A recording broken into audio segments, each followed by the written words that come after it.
بسم اللہ الرحمن الرحیم۔ محترم ناظرین، السلام علیکم ورحمۃ اللہ وبرکاتہ۔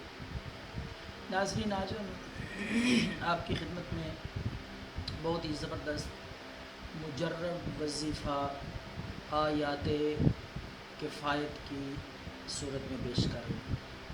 یہ آیات کفایت قرآن مجید کی چند مخصوص آیات ہیں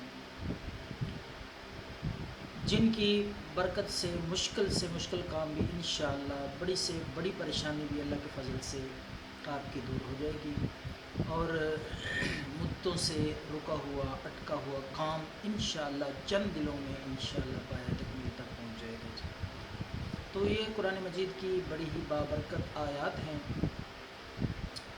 آیات سننے سے پہلے درخواست ہے کہ اس چینل کو سبسکرائب کریں اور بیل کے آئیکن پہ بھی کلک کریں تاکہ ہماری آنے والی ویڈیوز وہ بھی آپ تک پہنچتی رہیں۔ تو ناظرین، آئیے ہم آپ کو بتاتے ہیں، ہر مشکل، ہر پریشانی کے لیے، بڑے سے بڑے کام کے لیے یہ آیات کفایت آپ نے دن میں کسی بھی وقت وضو کر کے آپ نے مخصوص ایک ٹائم بنا لینا ہے، وقت مقرر پہ آپ نے ہر روز تلاوت کرنی ہے۔ 21 دن بلا ناغہ آپ نے ان آیات کفایت کو پڑھنا ہے۔ جی کتنی دفعہ تو میں آپ کو ساری تفصیل اس ویڈیو میں بتاؤں گا، آخر تک اس ویڈیو کو دیکھیں، انشاءاللہ آپ کو بہت فائدہ ہوگا۔ تو ناظرین، آپ نے 60 دفعہ یہ آیات کفایت 60 دفعہ آپ نے پڑھنی ہے، اور 21 دن تک آپ نے بلا ناغہ پڑھنی ہے۔ انشاءاللہ 21 دن کے اندر ہی آپ کا کوئی بھی مشکل کام ہوگا، کوئی بھی پریشانی ہوگی، اللہ کے فضل سے ٹھیک ہو جائے گی۔ تو آیات کفایت یہ ہیں۔ پہلی آیت قرآن مجید کی وہ ہے وَكَفَى بِاللَّهِ وَكِيلًا۔ آیت نمبر 2 ہے جی وَكَفَى بِاللَّهِ وَلِيًّا۔ آیت نمبر 3 ہے جی وَكَفَى بِاللَّهِ نَصِيرًا۔ آیت نمبر 4 ہے وَكَفَى بِاللَّهِ شَهِيدًا۔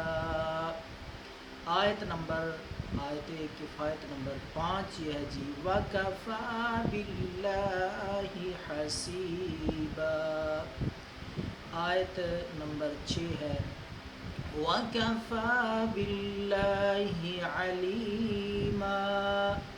یہ آیات ہیں، آیات کفایت، یہ آپ نے تلاوت کرنی ہے۔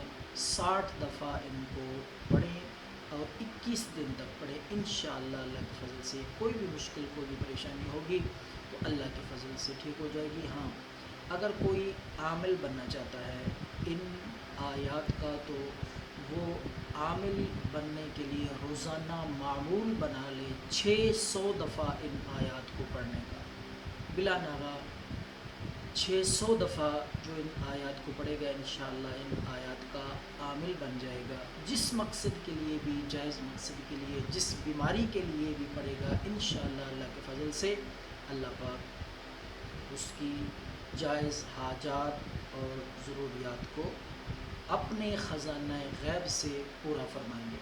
تو ناظرین، یہ آیات کفایت خود بھی پڑھیں اور فی سبیل اللہ لوگوں تک شیئر کریں، دعاؤں میں یاد رکھیں۔ اللہ حافظ۔